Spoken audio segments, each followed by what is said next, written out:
still on my face the whole time.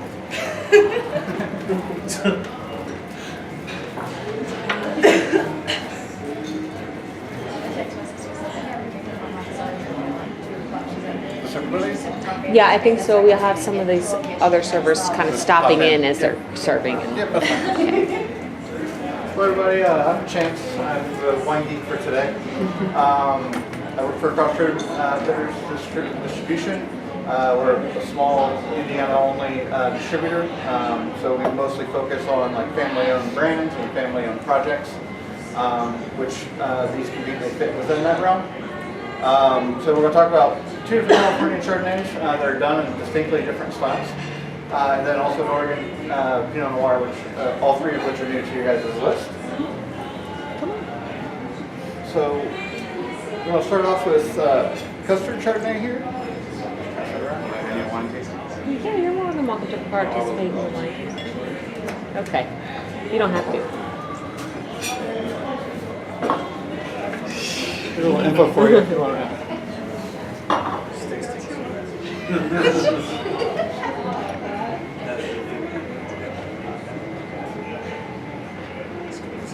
So the custard here is from the North Coast region. Do you guys know where the North Coast region is and what all that entails? North Coast in California is basically Mendocino, Napa Valley, and Sonoma Valley are the major areas, and then it also branches out just past those three regions. So the majority of the fruit that's in this though is mostly Sonoma, but they do source a good amount, mostly out of the Carneros area, which is on the southern end of Sonoma and Napa Valley. It's a really cool region,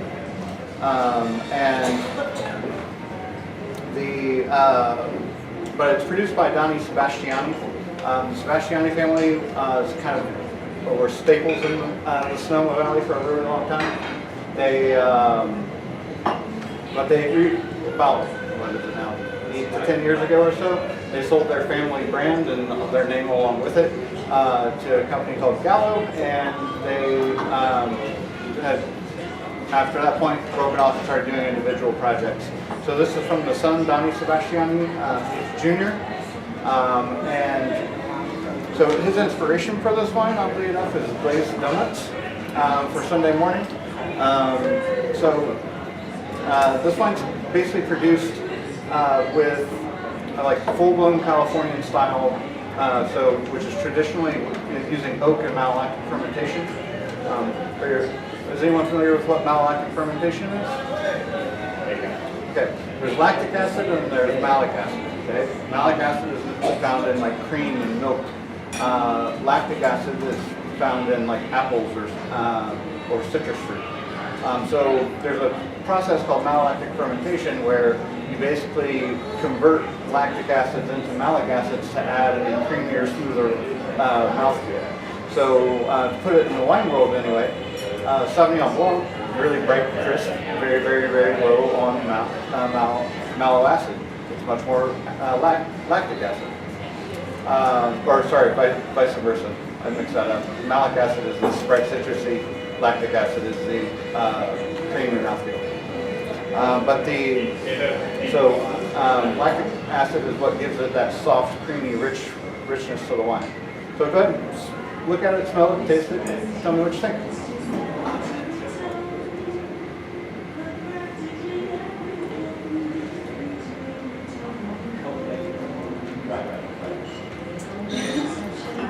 It's like not too dry, but it still has a little. It's soft, it has that rich, kind of buttery creaminess, which is really where the original inspiration for this wine being that glazed donuts, where you over that sweetness, you get a little bit of that kind of rich flavor, and that's where the custard comes from. I get notes of like creme brulee in it also, so it's just a really fun little wine. So when you guys go to sell wine, by the way, or wine to guests, how do you guys? What are some of your guys' approach on selling wines to guests? Yeah, of course. Well, that's the point. Like if you're not generally speaking, if you don't like something, it's terrible to sell it.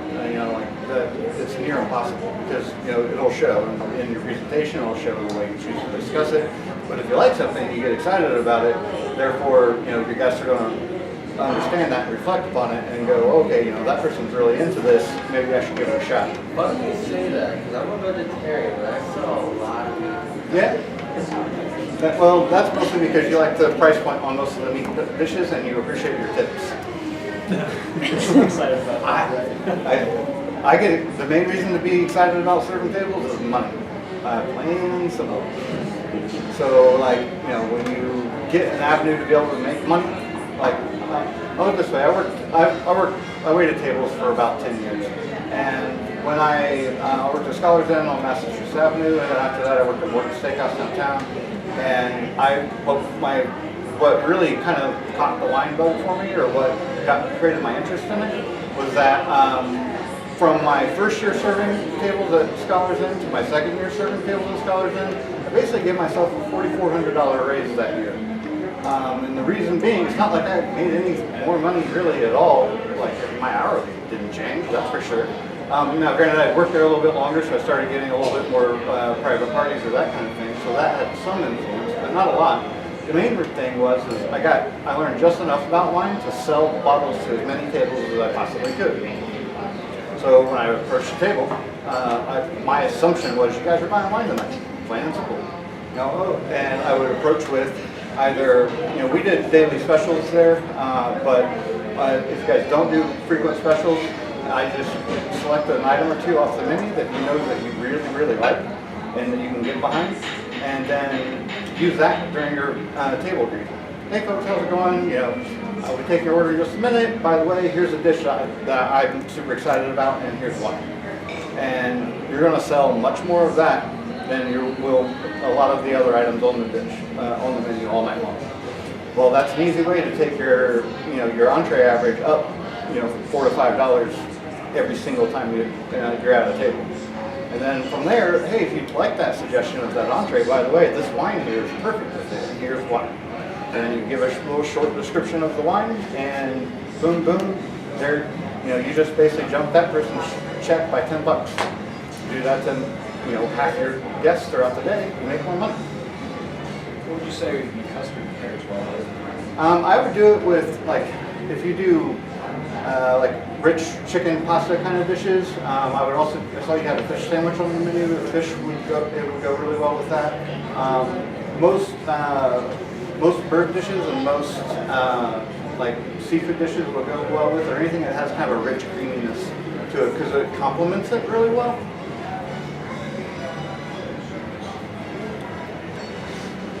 What do you guys think of the wine? Like it? Hate it? I didn't make it if you hate it, but I'm perfectly okay with that.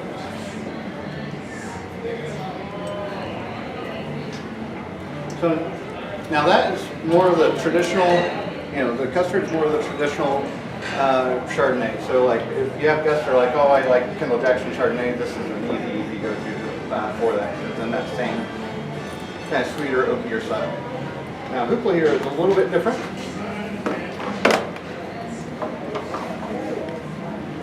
Hoopla is from the Hoops family. Really, really small production. They produce 1,700 cases of this total.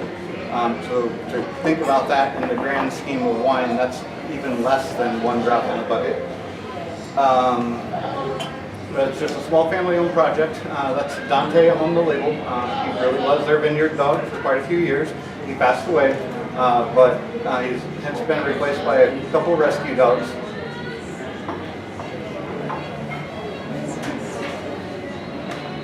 So, and as they kind of take their dog focus on the story, their dogs were taking their human Lindsay for a walk, and they bolted on to chase an animal, and it turns out when she finally caught up to the dog that bolted, it was in the middle of a really great set of Chardonnay vines. So Lindsay wandered around and asked neighbors and whatnot to try to figure out who was the owner of those Chardonnay vines, because she was really impressed with the quality of the fruit, and it took her a while, but she was able to actually get the contract for that fruit.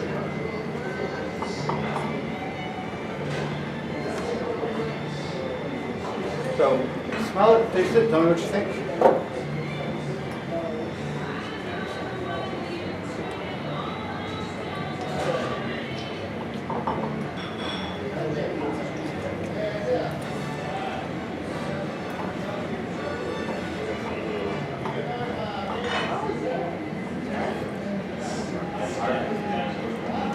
Like it?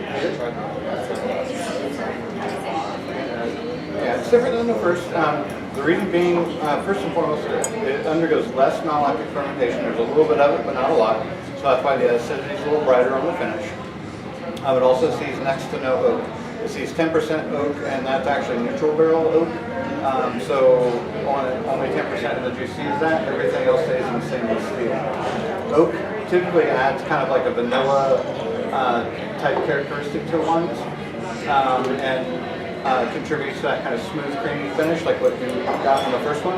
This finish is much lighter, more vibrant, a little more bright. And that's due to the stainless steel, and then also only using neutral oak instead of using brand new barrels like the first one.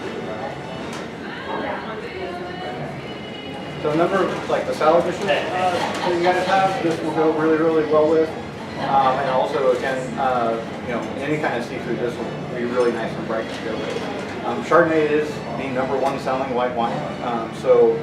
And this is, I believe, $9 on your list, which is one of the upper tier Chardonnay price points for you. So it's kind of an upsell to kind of bump yourself up a little bit.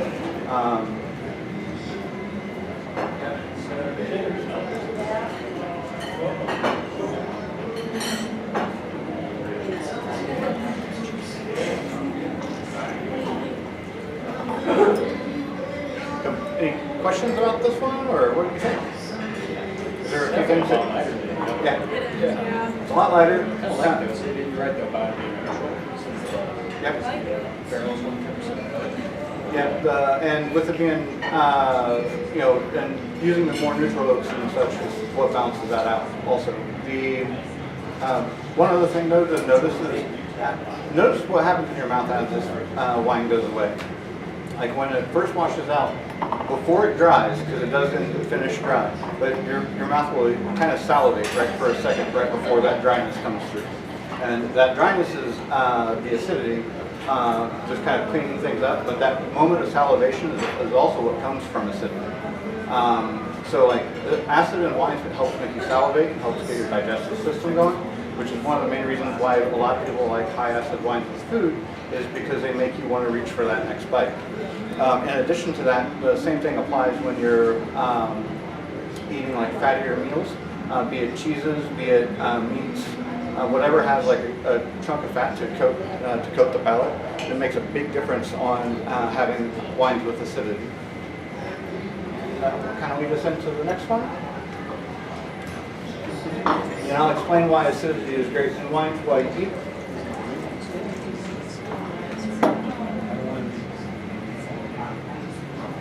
So last but not least is Oregon Trails Wine Company.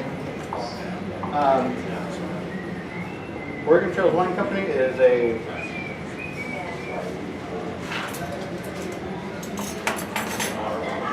you can just mix from white wine into red wine. It's not too big of a deal. It's not going to affect the flavor very much. I don't know. It's okay. That's again, I'm the only one that has said that who's a genuine wine geek at the table. If you have questions, feel free to ask. That's what I'm here for. And everybody that's worked in restaurants has always been at that same exact moment, just to let you know. You said this was the Oregon Trails? Yep. OTWC, Oregon Trails Wine Company. Where they tried to put all of that on the front of the label, it looked really cluttered and crampy, so they shortened it to OTWC. Marketing, right? Yeah. You know where in Oregon? Willamette. So Willamette is the most prestigious Oregon, it's the largest and more prestigious Oregon wine growing region, or AVA, American Viticulture Area. And they're really, really well known for making Pinot Noir. Pinot Noir is the go-to red grape for Oregon. Part of that is it's on a similar latitude, right? Yes, latitude as Burgundy in France, which is the home of Pinot Noir. But also it's a cooler region in California, so Pinot Noir is a rather finicky grape to grow. Mostly due to the fact that it's very, very thin skinned, and it's really, really, really small. So being thin skinned and small, weather drastically affects it. Too much rain at the end of the growing season, it'll break that thin skin really quickly. Since it is thin skinned, if it gets too hot, it'll raisin much faster than most. People that grow Pinot Noir really have to be devoted to that grape. Otherwise, there's a lot of other grapes that are just so much easier to grow. And that comes to like where Oregon is really well known for just their farms and being farmers first. Again, with Oregon being really well known for Pinot Noir, it's now one of the most prestigious regions in the U.S. to get it from. Now, don't get me wrong, California makes some great Pinot Noirs. Washington State even also makes some great Pinot Noirs, but as far as the closest ideal growing season in the U.S. anyway, Oregon really takes the cake. Now, go ahead and look at it, smell it, taste it. It almost smells like beet juice. What's that? It almost smells like beet juice. Yep, we get a little vegetable now. Yeah, I get a little bit of earthiness. I smell like when you fresh open a pack of mushrooms and you smell that mushroomness. I get that. But then I also get some dark cherry to go along with that.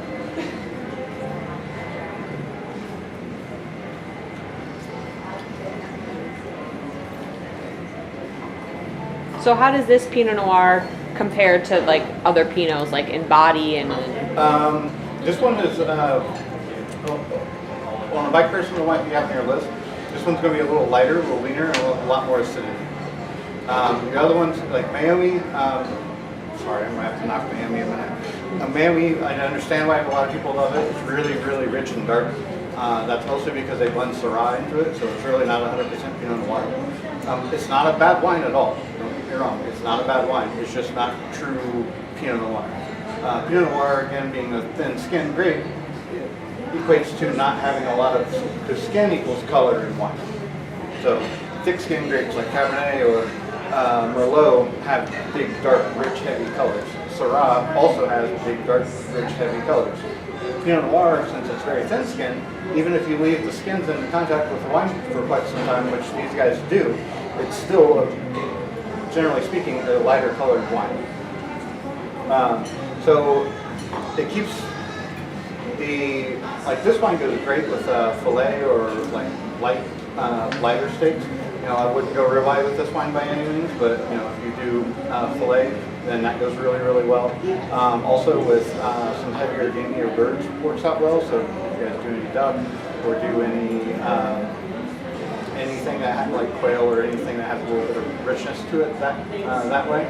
But it also pairs well with chicken dishes and heavier fish dishes. If people are into red wine with their fish, mostly salmon would be the best pairing, I think, with this. But one thing I notice is, take a sip, and then when it finishes, notice how your mouth salivates with the wine. And then I'll explain why that's really, really important when you're having fatty foods.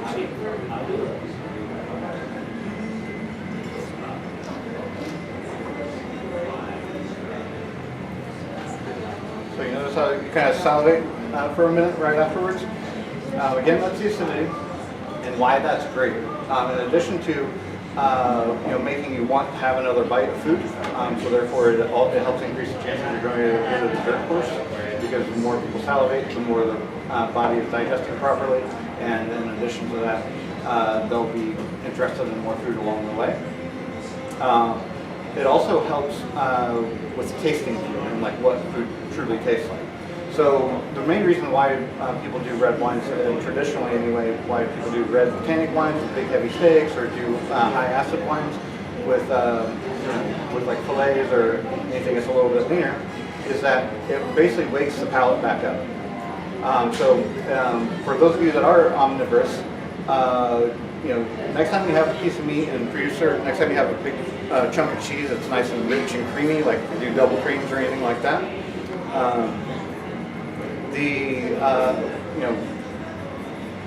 eat a bite of that, your mouth gets coated with fat. You eat a second bite of that, it tastes good, it's just not quite as good as what that first bite was. Take a third bite turn around. It's really good still, but just not quite what it was the first time around. And the reason being is that your mouth is so coated with fat that your taste buds are being tampered and you're not able to actually taste things as much as you possibly can. So that's where red wine with acid and acidity, or any wine really with acid and acidity comes into play. So when you have that second bite, then you wash it down with a big sip of wine. What that does is the tannin and the acidity breaks up all that fat in your mouth and then washes that back down, and it wakes your taste buds back up. So when you go to have the bite after your wine, it tastes just as good as what that first bite does. I've tried it. Please try it when you have time. You'll definitely notice the difference in what you taste. And creating that experience for your dining guests is really what your guys' job is. And the more you're able to create that good tasting, high quality experience, is what is going to turn out to more money in your paychecks in the long run. Because as you're able to do that and recommend wines to folks and get them kind of set up, that's how you create regulars. That's how you keep your section busy at all points in time, and that's how you make more money. Never knew that it was served as a companion. That's kind of one of the narratives. Yep. Yeah, and another thing to do, like if you guys are, if anyone's interested in wine or like trying to learn more, there's a whole lot of wine geek speak that's out there where everyone's like, oh, I taste this and smell this and da da da da da da. Well, like the easiest way to kind of turn yourself onto that and understand that is to train your palate. One of the easiest ways to do that is to, every time you go to the grocery, get a fruit and a vegetable that you haven't had before or haven't had in a very, very long time. Start out with apples and cherries. Those are, because almost every single white wine that is in existence has some type of apple-y characteristic to it. There are a few exceptions, don't get me wrong, but most of them have that. Same thing applies for cherries to red wine. But you try different types of cherries and different types of apples, and then smell it raw, taste it raw, and then use some neutral oil, like coconut oil or something that's just very, very neutral in flavor. Don't use all the oil that has too much flavor. And then cook a small piece of it, smell it, cook, taste it. And if you do that, each time you go to the grocery store, you're going to start learning how to taste more flavors and more items and kind of pick up more of those nuances and train your palate.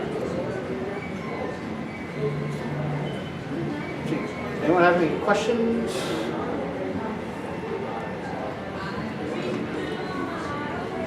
Okay, just one last thing on sales technique, and I'll get out of your hair. Again, every time you're going up to the table, always have a dish in mind, always have some type of wine to pair it with. It's great to pair stuff with beer, but beer makes people full faster, and you just lost your dessert course. You can do it with cocktails also, but then again, you're going to run the risk of, should I really serve that person another cocktail? Like, those are pretty high ABV overall. But wine you can get away with, and they don't necessarily fill them up as much, and generally speaking, as I said earlier, it helps out with the digestive system. So always, keep an entree or two or a plate or two in mind for folks that tend to share, and always keep a glass of wine or two in your mind that can pair off with that, and that'll equate to more sales for you guys. Well, thanks very much. If you have any questions, I'll be here for a short minute, so let me know, and I can answer anything. Thank you. Thank Great. you. No problem. Thank you.